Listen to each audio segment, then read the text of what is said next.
Media experts are alarmed. Major broadcasts are under the ruling party critic. Youth participation in election, concerns and worries of the young generation in the run-up to the presidential elections. Challenge and hopes of ethnic minorities in pre-election Georgia.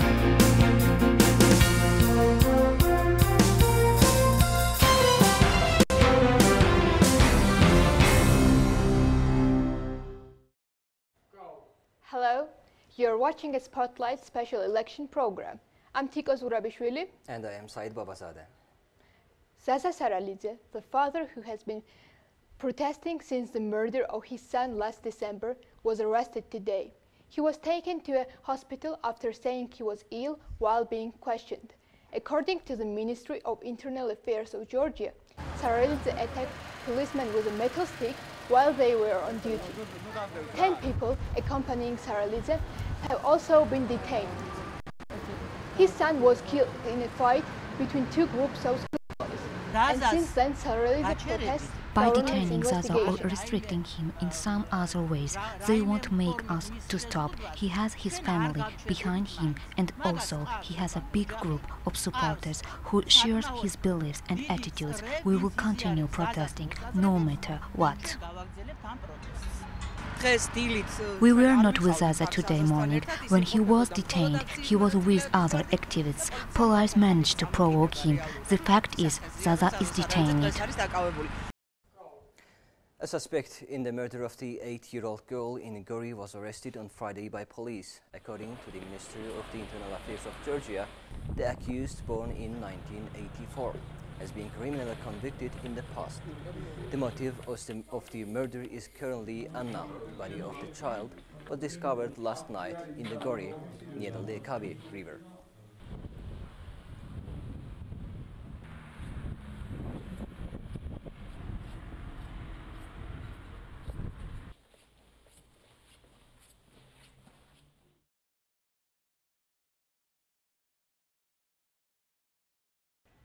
Pre-election period in Georgia turns out to be quite challenging to TV media outlets. After Bizina Ivanishvili's latest interview, media professionals are raising their concerns. ჩვენ გვაქვს არაჯანსაღი მედია გარემო, ეს გამოიხატება იმაში, რომ ყველა მედიას აღიქვამს ინსტრუმენტი. We don't have healthy media environment. Everybody sees media as an instrument to implement their own interests. This situation is nurtured with a very small advertising market, which is not enough for media sustainability. Therefore, media outlets try to attract funds, and this implies also additional responsibilities and results in a loyal attitude towards financiers. It is absolutely unacceptable the format that Ivanishvili proposes to journalists, because it is not right that leader of political party decides the agenda of TV program or who should be asking questions.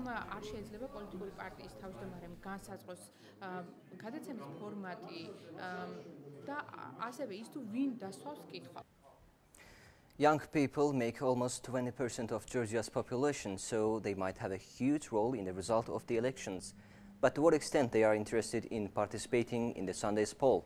What are their expectations? Spotlight's teams has carried out a survey about this issue. Let's watch the results.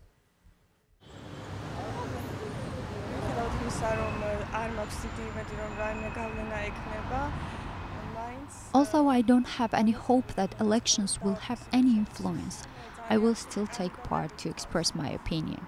We have very bad candidates, but there is a candidate who will bring more benefits than others.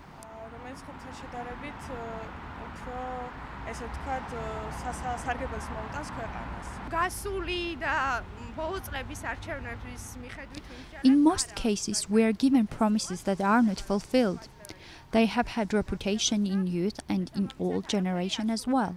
When I observe what is people's attitude, especially now, when everybody, including university, talks about elections, I observe attitude is negative because promises are not fulfilled.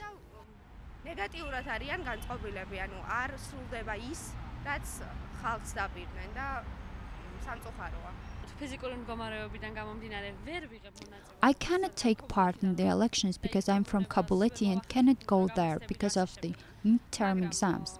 Basically, there are such candidates whom I would not vote for, but against. There are many reasons. If there was such a candidate whom I am sympathetic, I would certainly go to the elections. I have great desire to go, but as majority of students, I'm from region and the elections coincide with the exams. The candidate must first comply with the standards set by new generation. One will be innovative in the management of the country as well as in politics. If such a candidate will ever appear, I will be very happy with it and will definitely go to the elections. I think that all students should take part in elections. I would like to participate in the elections, but unfortunately I can't because I'm from Batumi and I'm registered there.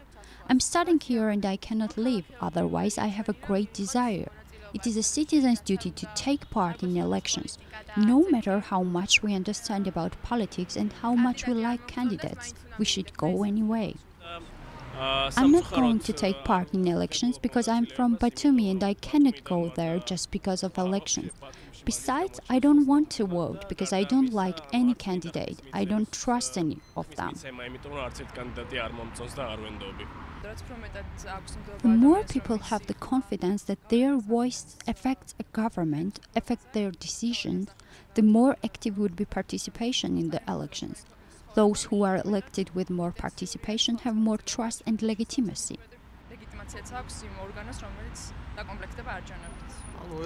It is my right and I want to take part in the last presidential election and I want to vote. I'm taking part so that my voice is not falsified and in case I don't vote for anyone, I will just delete all the candidates. Spotlight guest for today is international relations expert Tornike Sharashenidze. Our journalist Liga Bakuradze will discuss with him pre-election environment in Georgia. Floor is yours, Liga. Thank you, Tiko. First of all, Tornike, thank you for coming to our studio. And on Sunday, we have probably last presidential elections. So, has been there anything that has surprised you during the pre-election period?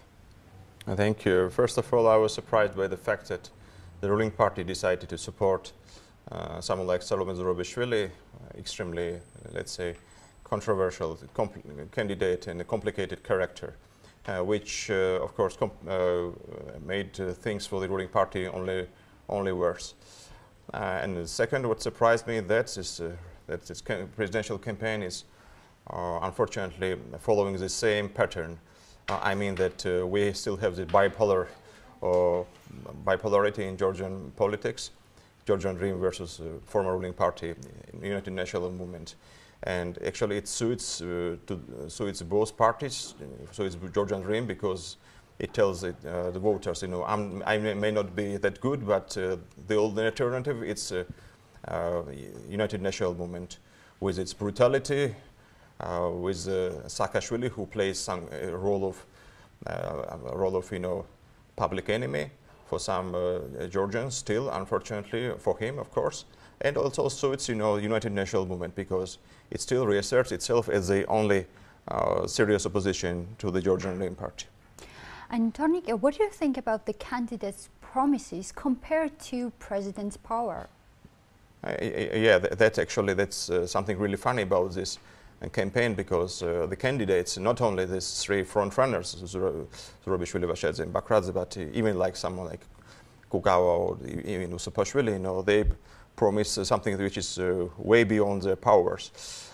It would make sense only for Vashadze if he wins, because the rationale of the United National Movement is that if Vashadze wins these elections, that then the Georgian Dream will simply collapse, and Georgian Dream will be almost instantly replaced by United National Movement, that Saakashvili will return to Georgia, and so on, you know. But even if Vashadze wins, I don't think that Georgian Dream will collapse immediately. Of course, it will complicate things for Georgian Dream very much, and of course Vashadze will try to make life for Georgian Dream extremely difficult, but still, of course, it will be pretty difficult for him, you know, to keep his promises. And if Salome Zurabishvili wins, for example, I don't think that she's going to change anything. I don't think actually that she'll actually even try to even try to use her powers as well, because my opinion is that she simply will not be allowed even to carry out her duties. I think that Bidzina Ivanishvili will try to keep her low and down under his complete control. And I think the main reason why he picked someone like Salome Zurabishvili is that Salome Zurabishvili simply will be unable to create any alliances with opposition parties. Right now you mentioned about the control of Bidzina Ivanishvili, and what do you think? Is this election about actually choosing a president, or whether a citizen likes Bidzina Ivanishvili or not? What do you think about it? The thing is that, let's say, I think Bidzina Ivanishvili has lost its popularity. That's out of question. But at the same time,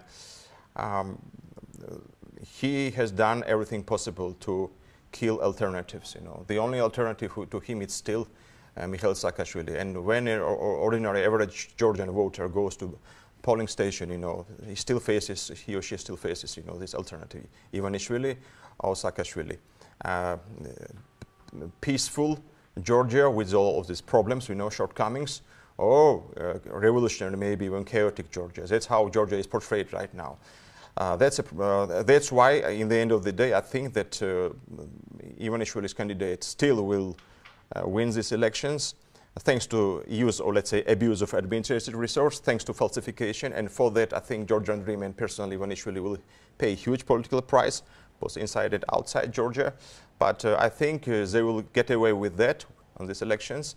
Maybe in 2 years, when we have parliamentary elections, I think then Georgian Dream should lose, and there will be someone who will replace them. Thank you, Tonika, for your responses. And we're going to our anchor, Said. Thank you, Lika. We continue our edition. During the pre-election week, Gipa hosted 4 most popular presidential candidates. From the existing 25 candidates willing to become a president of Georgia, students have chosen just some of them. Zurab Japaridze from Girchi, David Utsapishvili from Development Movement, David Bakradze from European Georgia, and Salome Zurabishvili, independent candidate. Supported by the Georgian Dream, they presented their programs and priorities to Gipa students and answered their questions. I'm not making promises about pensions, about specific concrete things that are not in my realm, for which I don't have the powers.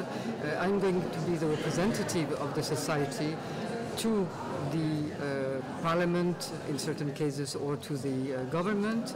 I'm going to be the mediator, try to pass on the initiatives that can be found in the society among students.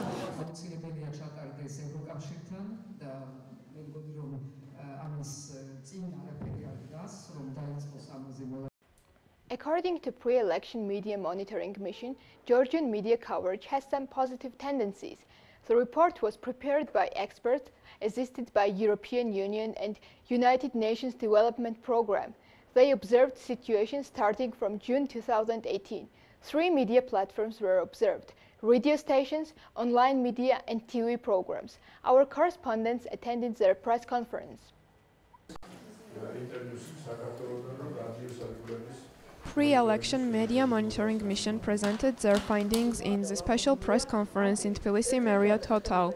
During the research implemented by experts supported by European Union and UN Development Programme, 3 media platforms were observed: radio stations, online print media and TV news and current affair programs. 3 presidential candidates' coverage was the focus of observation. Those candidates were Salome Zurabishvili, Grigol Washadze and David Bakradze. According to the representative of Civil Development Institute Georgi Jologua, 7 print media outlets were observed, and there was noticeable clear negative attitude towards those candidates. The newspapers distinguished themselves with open political positions. Sometimes they even were offensive towards candidates. Observation of 11 online media outlets were more promising. Nevertheless, there were some cases of not referencing the information about advertisement. The main recommendation towards online online media outlets was not to be superficial, use more critical analysis and reliable and diverse sources. TV observations showed that Imedi's and TV1's messages in many cases are the same. They are also issues connected with biased attitude towards candidate in the coverage of Imedi and Rustavi too. Despite the various recommendations and remarks this report gave, it was emphasized that after 2012 the quality of coverage is changing,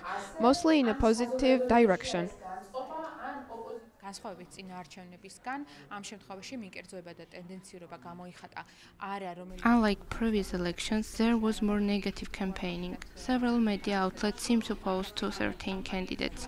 Most important, during the pre-election period, there was less interest about election programs and more focus on ongoing events. ინტერესი არ გამოუწვევია საარჩევნო პროგრამებს. Consequently, we think that the voters did not receive information needed to enable them to make a thoughtful choice. არ მიუღია ის ინფორმაცია, რაც მას გააზრებული არჩევანის გაკეთების საშუალებას მისცემს.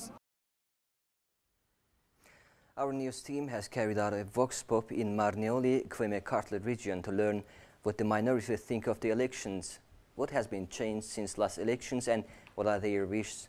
Vafa Movlayeva's report. There is no reason to expect anything from presidential elections, because of the office of president will lose many of its responsibilities.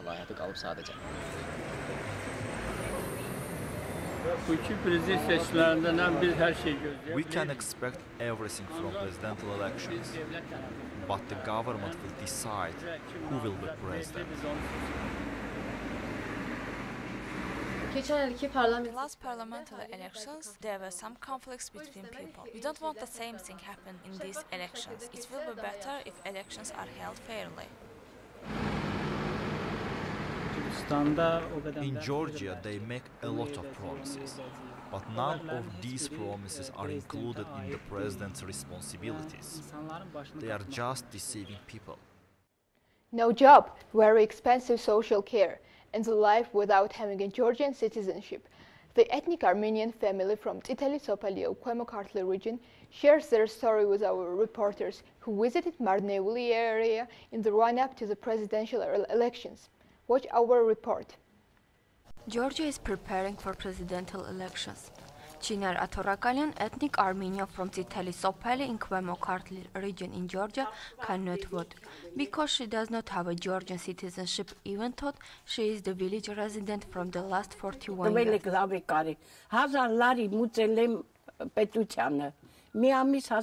I paid 1,000 lari to the government for getting a Georgian citizenship.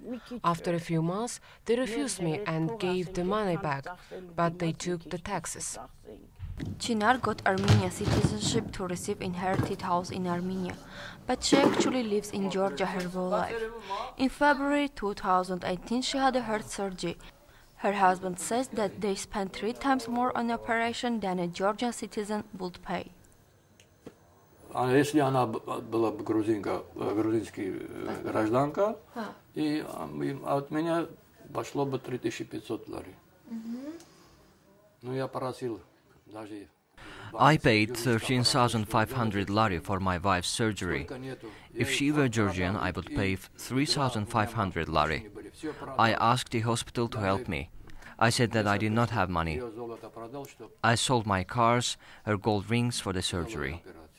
13,200 lari. Chinar Atorakalyan and her husband don't have permanent jobs. They sometimes go to Armenia and sell palms and potatoes. The family says it is difficult for ethnic minorities to find a job in Georgia. Another resident of the village, Gari Karutyunyan, has a Georgian and Armenian citizenship, but he is unemployed as the majority of young men here in the village. Like many others who are migrating from the village to make ends meet, Garik is also going to Russia or Greece every year for seasonal works. When I was 16 years old, I went to Greece. I lived there 2 years. After that, I came back. I stayed in my village. After a few months, I went to Greece again for seasonal work. In the run-up to the presidential elections, villagers not really aware of whom to vote and why. since none of the presidential candidates visited them in order to make them change their mind and help them to make an informed choice. This is it for today. Spotlight election program will also air tomorrow at 7 p.m. Stay tuned. Goodbye. Goodbye.